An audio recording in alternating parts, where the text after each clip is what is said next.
ଶ୍ରେଣୀଗୃହ ନିର୍ମାଣ ପାଇଁ ଚାଲିଥିଲା କାମ। ସେଥିପାଇଁ ଯେହେତୁ ପାଠପଢା ବ୍ୟାଘାତ ହବ, ସେଥିପାଇଁ ଆମର ପାଖରେ ଥିବା ଗୋଟେ ଅପର ପ୍ରାଇମେରୀ ସ୍କୁଲ 6-7 ସେଇଠିକି ସିଫ୍ଟ କରାହେଇଥିଲା। ସେଇଠି ମଧ୍ୟ ତାଙ୍କେ ଦଉନଥିଲେ, ଆମ ଗାଁ ଲୋକ ସେଇ ଏଚଏମ୍ କୁ କହି ଗଲୁ, ତାଙ୍କେ ମଧ୍ୟ 2ଟା ରୁମ୍, ତାଙ୍କୁ ମଧ୍ୟ ପାଠପଢା ଅସୁବିଧା, ଆଡଜଷ୍ଟ କରି 2ଟା ଯାକ ସ୍କୁଲ ଗୋଟେ ସ୍କୁଲରେ ଚାଲିଛି। 6-7 ପ୍ଲସ 1-5 1-5 ଯୋଉ ଏଇ ପ୍ରାଥମିକ ବିଦ୍ୟାଳୟର ପିଲାମାନେ କେବଳ ଗୋଟେ ରୁମରେ ହିଁ ବସୁଛନ୍ତି। ପାଠପଢା ସଠିକ ଭାବେ ହେଇପାରୁନି, ପିଲାମାନେ ହଳ ଛୋଟ ପିଲାମାନେ ପାଟି କରୁଛନ୍ତି, ଟିଚର ମଧ୍ୟ ସେ କଣ୍ଟ୍ରୋଲ କରିପାରୁନାହାନ୍ତି।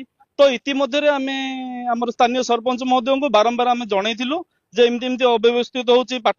ମୁଖ୍ୟ ଶିକ୍ଷା ଜିନିଷଟା, ଶିକ୍ଷା ହଉଛି ଦେଶର ମେରୁଦଣ୍ଡ, ପିଲାମାନଙ୍କ ଭବିଷ୍ୟତ ମେରୁଦଣ୍ଡ। ତ ଆମେ ବାରମ୍ବାର ସ୍ଥାନୀୟ ସରପଞ୍ଚ ମହୋଦୟ ଅଭିଯୋଗ କଲେ, ସେ ମଧ୍ୟ ଆମକୁ କମିଟମେଣ୍ଟ କରିଥିଲେ, ହଁ ମୁଁ ଯାଇକି ଏଇଟା ଆମର ପ୍ରଶାସନ ସହିତ କଥା ହେବି, ବିଡିଓ ମହୋଦୟ କଥା ହେଇଥିଲେ, ସମିତି ମିଟିଂ ରେ ମଧ୍ୟ ଉପସ୍ଥାପନା କରିଥିଲେ। ଏ ପର୍ଯ୍ୟନ୍ତ କୌଣସି ବି ତାର ସମାଧାନର କୌଣସି ପ୍ରକାର କାର୍ଯ୍ୟ ମାନେ ଇଏ କରିନାହାନ୍ତି। ଆଉ ବାରମ୍ବାର କହିବା ସତ୍ତ୍ୱେ ନ ହବା ଯୋଗୁଁ ଆମେ ବାଧ୍ୟ ହେଇକି ଆଜି ଆମର ସ୍କୁଲର ପରିଚାଳନା କମିଟି ସଦସ୍ୟ ମାନେ, ସ୍କୁଲର ଅଭିଭାବକ ମାନେ, ଆମେ ମଧ୍ୟ ଭଲଣ୍ଟିୟରଲି ଗ୍ରାମବାସୀ ମାନେ ଆଜି ଆମେ ଆସିଥିଲୁ ବିଡିଓଙ୍କୁ ଏ ବିଷୟରେ ଆମେ ଅଭିଯୋଗ କଲୁ, ସାକ୍ଷାତ କଲୁ। ବିଡିଓ ମହୋଦୟ କହିଲେ କି ହଁ ହଉ ଠିକ ଅଛି, ଆଗରୁ ଏତେ ଥର କହିଥିଲେ, ଆମେ ଖାଲି ଆସିଲୁ ଯେହେତୁ ଗହଳି ହେଲା, ଆମକୁ କହିଲେ କି କାଲିକି ଯାଉଛି, ମୁଁ ଫିଲ୍ଡ ଉପରକୁ ଗଲେ ମୁଁ ଫିଜିବିଲିଟି ରିପୋର୍ଟ ଦେଖି ସେଠି କଥା ହବା। ବର୍ତ୍ତମାନ ସୁଦ୍ଧା କଣ ବିଡିଓଙ୍କ ପାଖରେ